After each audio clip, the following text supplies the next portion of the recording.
welcome back to a true crime video. Today's case is bizarre. I mean, I have so many questions with this case. Yeah, I'm just gonna go into it. So today we're gonna be talking about the disappearance of Patricia Meehan.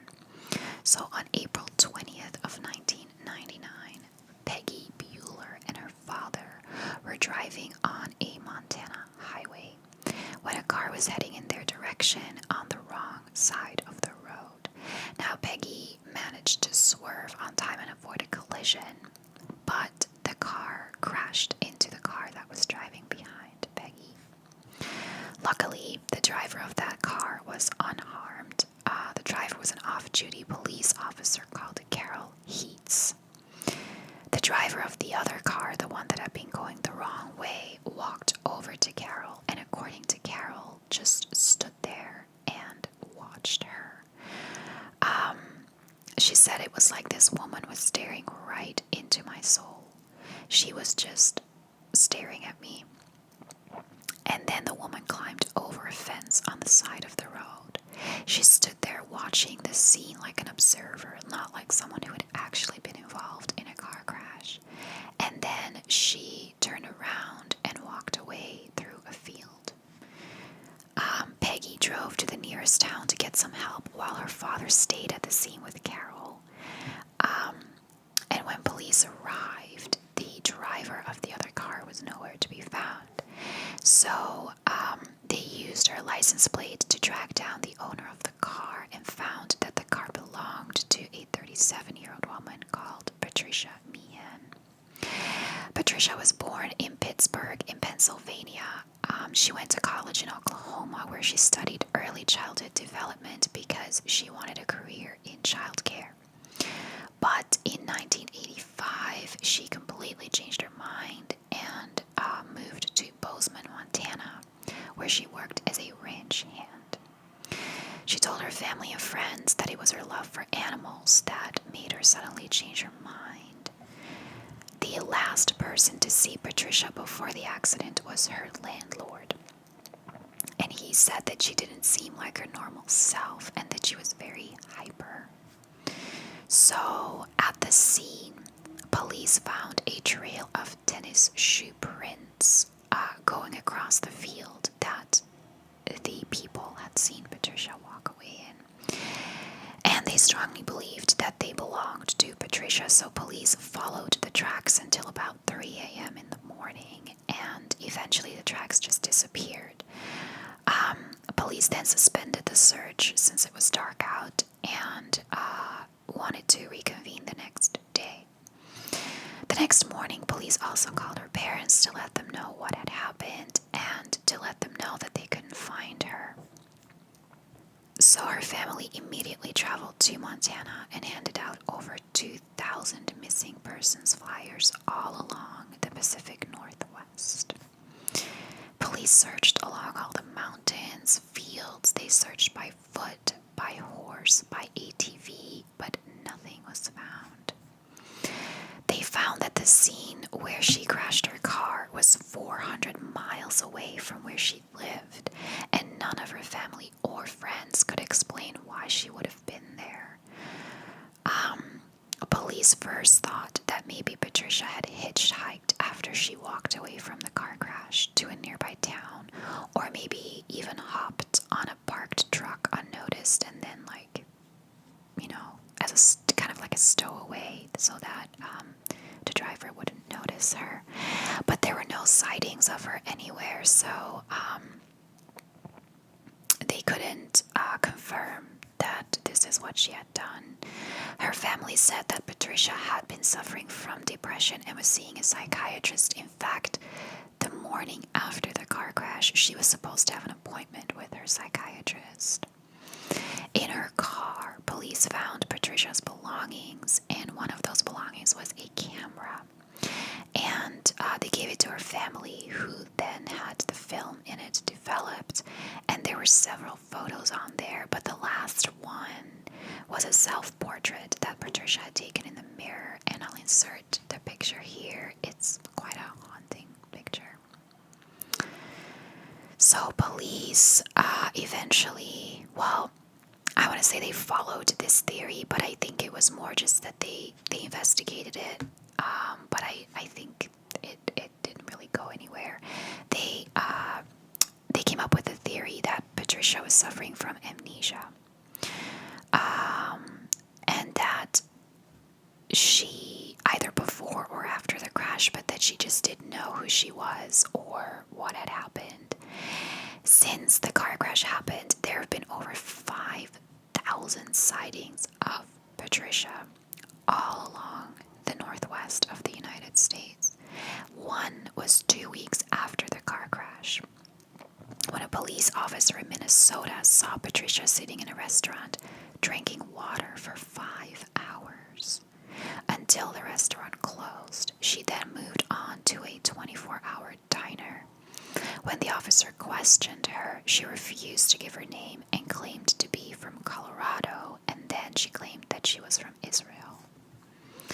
The next sighting was the day after that, when she was seen in Sioux Falls, South Dakota. A waitress said that she saw Patricia drinking coffee in the diner she worked at from midnight until 11:30 a.m. And then the next sighting was the same day in a place called Murdo, South Dakota. Another waitress saw her there between 10 p.m. and 11 p.m. in the company of a 30 to 40-year-old man. 2 weeks later, there was another sighting of her by a waitress in a restaurant very close to Patricia's home back in Montana. She came in, ordered food, and said that she was in a hurry as she needed to go shopping at 9 a.m. that morning. Another waitress who also worked there said that Patricia seemed very disoriented and was talking to herself. Then there's another unconfirmed sighting later that week of Patricia at a horse auction in Billings, Montana.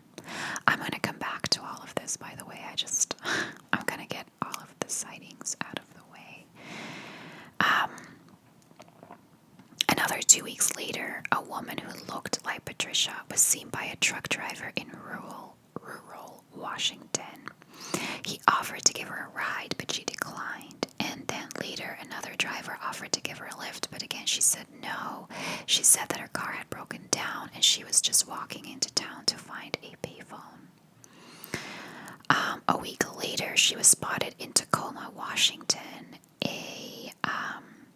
A Port of Tacoma employee claims to have seen her at a truck stop asking for directions to Aberdeen, Washington. So, out of the 5,000 sightings, a handful of them have been confirmed. That doesn't necessarily mean that it was her. It means that police can verify through multiple witnesses that they all saw the same person who they believe is Patricia. Here is what I don't understand. If all these people are coming forward saying they saw her, they obviously know that she's missing, and this is weeks after she went missing. So, if they report a sighting of her, I'm assuming that at the time they see her, they know that she's missing. Why hasn't a single person tried to get her? Like, the first sighting was by a police officer. Sure, he talked to her, but he didn't do anything about it. And all these other people, like, she was drinking coffee from midnight until 11:30 a.m. That's 11 and a half hours. Why don't you, on the spot, call the police so that they can come over and take her? At the very least, they could bring her family in to see if it is her or not.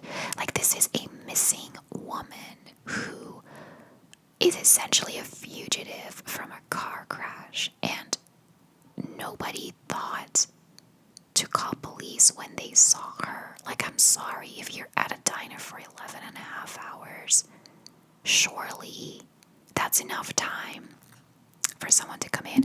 Noting that this diner where she was, oh no, that's not that diner, it was in South Dakota, but like, call local police. I mean, even if you didn't at that stage know this woman was missing,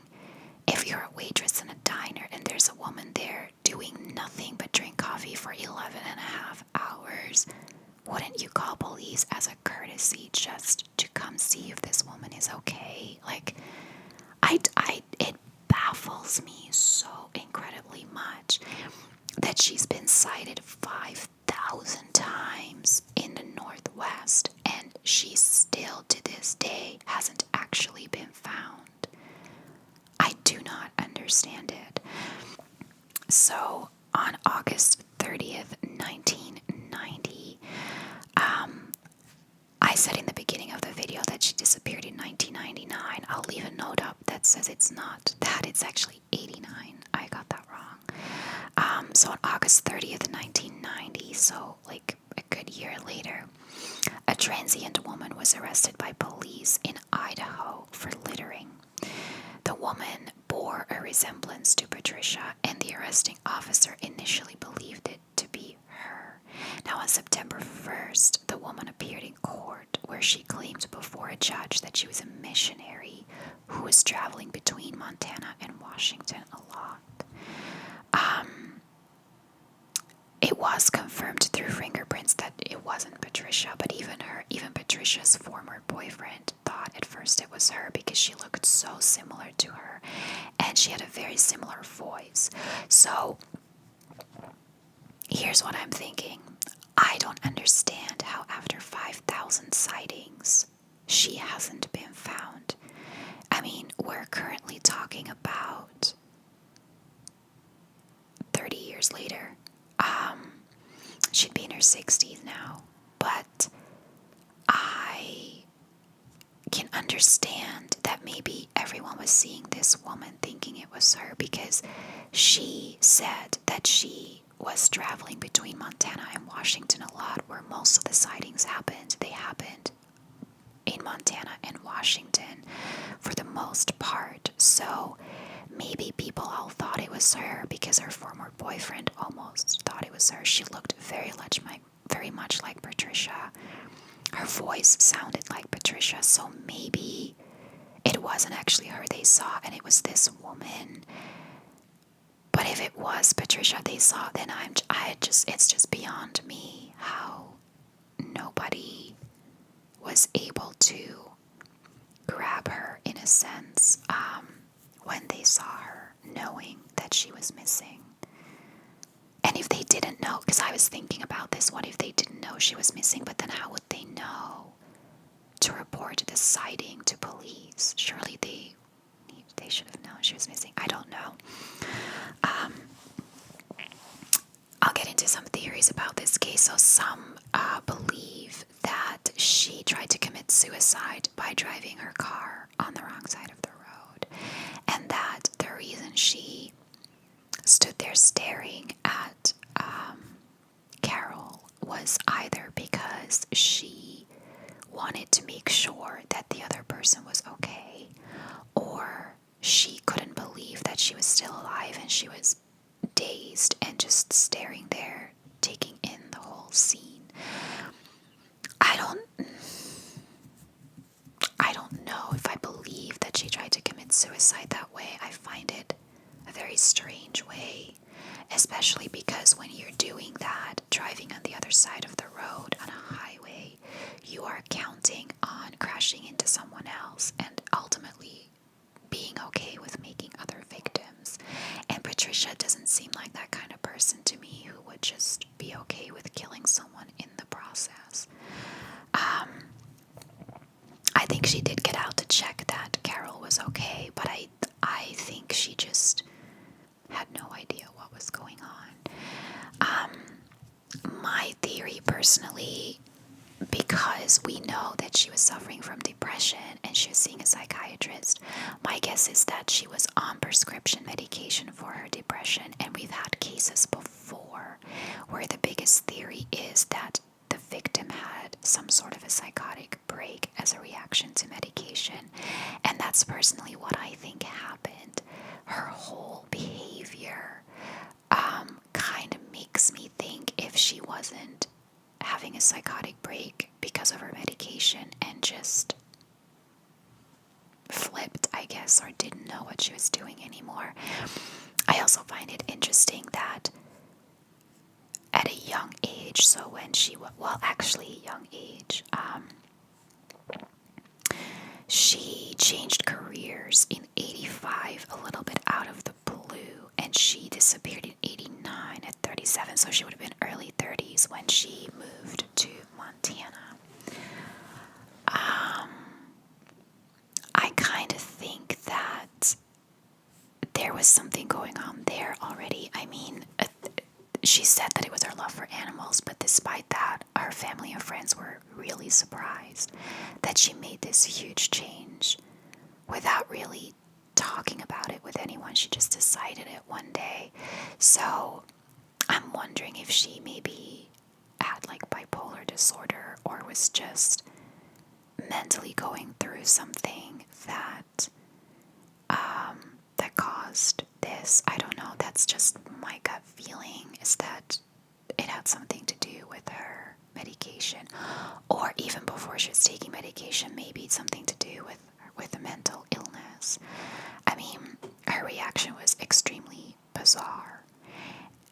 But I do always wonder, in cases like this, where a theory is that a victim might have had like a mental break and that's why they disappeared, that after 30 years she wouldn't have just shown up again. Like, at some point, I don't know. I don't know if mentally you are smart enough, I guess, in that moment to purposefully disappear to make sure that you're never found. I always wonder if there isn't a moment that they have clarity where they suddenly realize what's going on and try to make their way back home. So I don't know. I would really love to know what you guys think about this case. I find it so eerie. When I was reading about it, I was just from the beginning when she